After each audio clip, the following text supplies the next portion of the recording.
Hello, welcome. My name is Victoria Valerio, and this is my presentation for Business 501, Social Media Addictive by Design.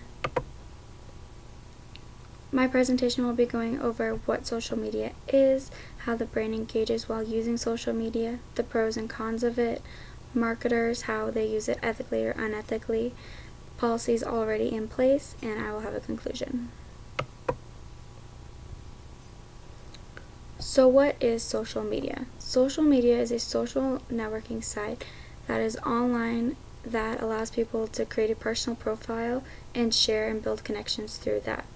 Social media sites such as Facebook and Google+ facilitate the opportunity for networking by exposing easier to broader networks and creating connections that may not otherwise occur. Social media is used within various social circles, including personal or professional. Many businesses use social media to advertise or to attract newer customers and to track how their customers react to their post and what their business is doing. This many-to-many interaction allows large groups of geographically diverse people to produce valuable information and resources, solving challenges, problems by tapping into unique and rare experiences and gaining diverse insights and perspectives through discussions. Social media technology are now regularly employed by a majority of internet users. Young users often use the tool universally, such as 86% of 18 to 29-year-olds use social media every day. Similar, 72% of adults and 87% of teens use text messaging every day. Facebook, which is one of the world's largest social media platforms, has approximately 2 billion users worldwide and has access to 76% of American users. They spent over $11.7 billion for networking in 2016 and $13.5 billion in 2017. They are projected to spend $15.4 billion in 2018 and $17.3 billion in 2019. Social media is designed to have a dialogue as in many-to-many interaction. How social media engages your brain. Neuroimaging have studied that show that different parts of your brain are used when using social media. Social media engages different triggers, and the three triggers of the network are mentalization network, the self-cognitive network, and the reward network. Mentalization network uses different parts of the brain to see the world through a social lens. The brain starts to create empathy towards other people's thoughts and feelings, and helps us make judgments about other people. Self-referencing thinks about others as important as self-appraisal and social competitiveness. In fact, humans devote about 30 to 40% of all speech in talking about themselves, but this number spikes about 80% of social media posts.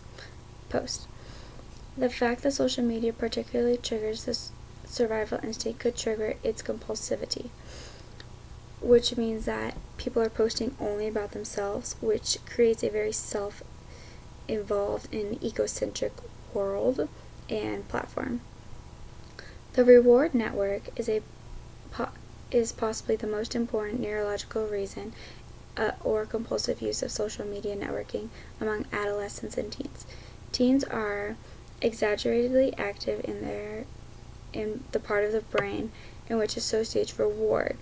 So as if you post a picture and then someone instantly likes it, it's the instant gratification and reassurance that you are cool or that someone did like your post.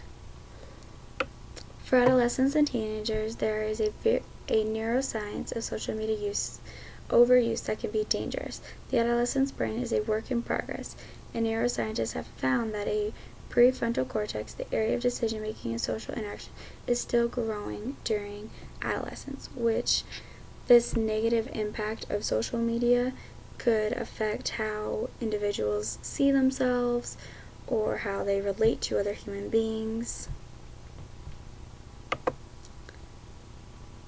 Psychological traits that do occur from social media and that drive social media are the fear of missing out, ego, perspective, value, control, and social comparison and self-esteem. Researchers from the University of California and the University of Rochester found that individuals' psychological needs were deprived. A fear of missing out also provided the temptation of writing or checking text messages and emails while driving, which is very dangerous in putting the risk of their own lives for a social media use. Each of these psychological traits focus on the user and how they feel about themselves. Again, very egocentric and only focusing on the me rather than the we and their community. There are some benefits of social media, which includes socialization and communication, which is the opportunity for a community to engage through raising money for charities and volunteering for local events, enhancement of individuals and the collective creativity through development and sharing of artistic and musical endeavors, the growth of ideas from the creation of blogs, podcasts, videos, and gaming sites, the expansion of one's online connections through shared interest to include others from a more diverse background, such as communication, which is important for all adolescents, and efforts for the opportunity to respect, tolerate, and create a global sense that there is more out there than just themselves, to become more aware of global issues and companies that are taking action through corporate responsibility. And it fosters one individual's identity and unique social skills. It also enhances learning opportunities. Facebook and similar social media programs allow students to gather outside of class to collaborate and exchange ideas about assignments. Some schools successfully use blogs as teaching tools, which have the benefit of reinforcing the written English skills and written expressions and creativity. Addressing health information. The internet gives access for teens and young adults to Google things in which they could be an uncomfortable conversation with their parents. So it gives them the access to look up what's going on and be anonymous about it. There are risks of social media, which fall into many mental health and social environments that are not beneficial for young adults and adolescents. Most risks fall into the categories of peer-to-peer inappropriate contact, lack of understanding of private policies, and outside influence of third-party advertising groups. Cyberbullying is deliberately a use of digital media to communicate false, embarrassing, or hostile information about another person.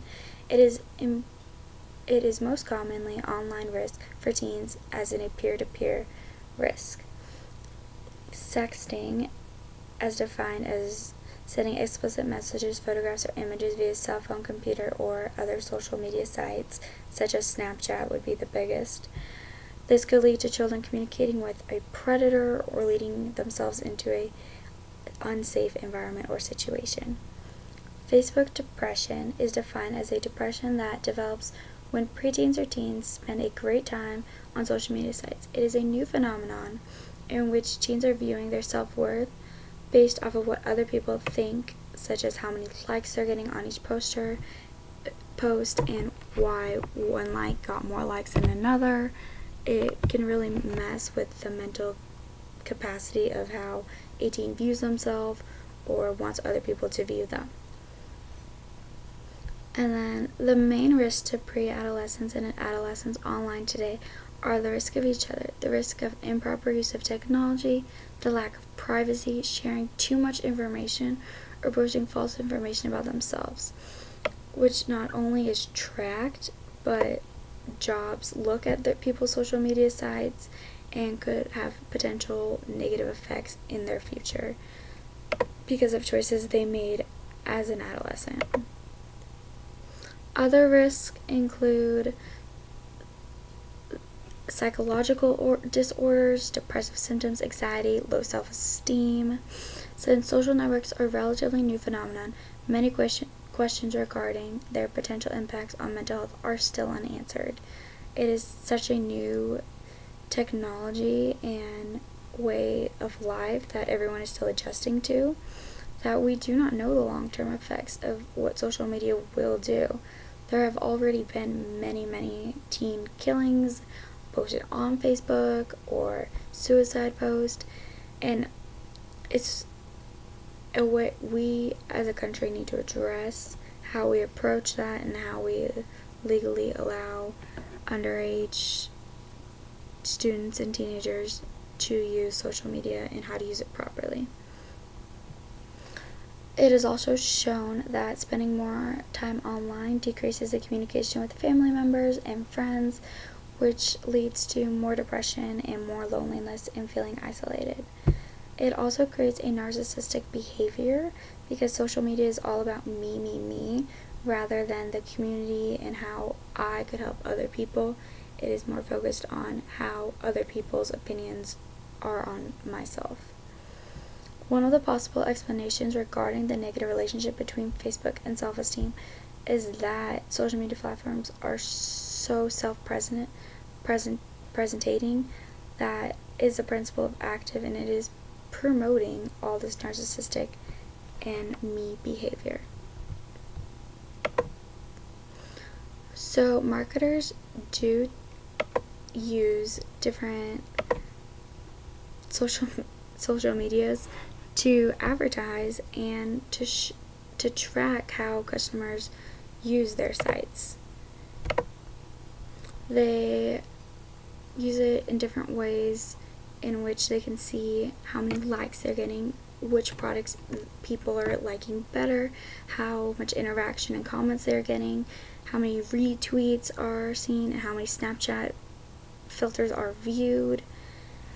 Associate professors of psychology from Rutgers University explain that social media activity like retweets, comments, activates the brain's reward center in the same way that a hug, smile, or compliment does. Social media interacts as a positive reinforcement, saying that it brings a favorable effect that in which customers and users want to use it again and again because that feels good.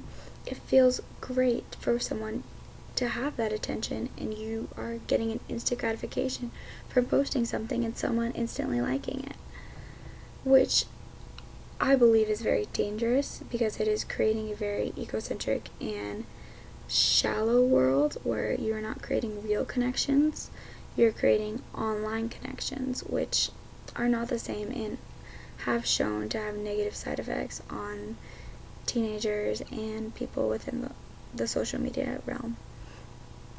Social media seems to walk a fine line between a way to socialize, an annoying habit, and an addiction. Marketers play a huge role and a very ethical role in a way consumers don't cross this line to become a habit or an addiction. It's a very ethical gray area that most corporations don't attract or go over because they want to use social media as a marketing tool, while social media is having detrimental effects on the youth of many users and the self-esteem of others. Social media has also shown to have results in academic failure, sleep deprivation, social isolation, health issues, and many other impairments that adolescents and young adults go through. The United States Center of Disease Control and Prevention reported that more than 8 people are killed and 1,161 are injured each day from an accident using drivers distracted by their screens. Our cell phones are distracting everyone, and it is so unsafe. Another topic in which social media has an effect is mere exposure effect, which is defined as the preference for people or things similar because they are familiar. Dominated advertisements and marketing in the 20th century. The theory works like this. The more the brand exposes itself to customers on TV, on magazines, in newspapers, or on billboards, the more the customer grows familiar with the brand, and exposure and the familiarity will increase sales, such as Christmas commercials. It's November 5th, and Christmas commercials are already going. They will be going for the next 2 months because research shows that repetition and the more you're exposed to something, the more you want it, and the more subconsciously it becomes internalized. This is the same with social media, except the more pictures are posted, the more you post, and the likes you like are validated through others, and your actions and are shown and shared by others, creates a reward system inside your brain, and it triggers a happiness that you want more, and it becomes more addicting and more addicting. There is a concept called the hook model, which identifies the consumer's trigger, and it works through commercials and social media and advertising. It wants you to trigger an idea for you to create an action where you actually buy something and you get the reward, and then you use the product, so it's an investment within yourself, and then it triggers another idea to buy another product. So marketers are just using an increased understanding of habits and addictions, the way the brain works. We're putting that goods and services are creating a habit-forming behavior, so it is an ethical gray area in which science is being used to leap forward the business side of consumers and suppliers. There are many regulations already out that protect consumers and social media users. There are many privacy rules so that companies can't track your every move and track you on your computer and what you're liking. However, cookies in your computer do already track what you're using, and so when you look up something online and then it's on your Facebook page a couple days later, a couple hours later, there is a reason why. Because they're tracking you and tracking how many likes what you've liked, and who the people you follow are liking. It's a great way to get consumer data. However, there are rules and regulations that prevent companies from stepping over the line and tracking you inappropriately. And to conclude my presentation, social media is an ethical gray area where companies use it to track and promote in great ways, but it is so addictive that it has such negative outputs on adolescents and children that it has created anxiety and depression within young adults that isn't needed. The self-esteem and the comparison to others through social media is a danger to everyone, and companies and marketers should really look at what ethically they are doing to promote these negative effects on social media. Thank you for watching, and that is my presentation on social media.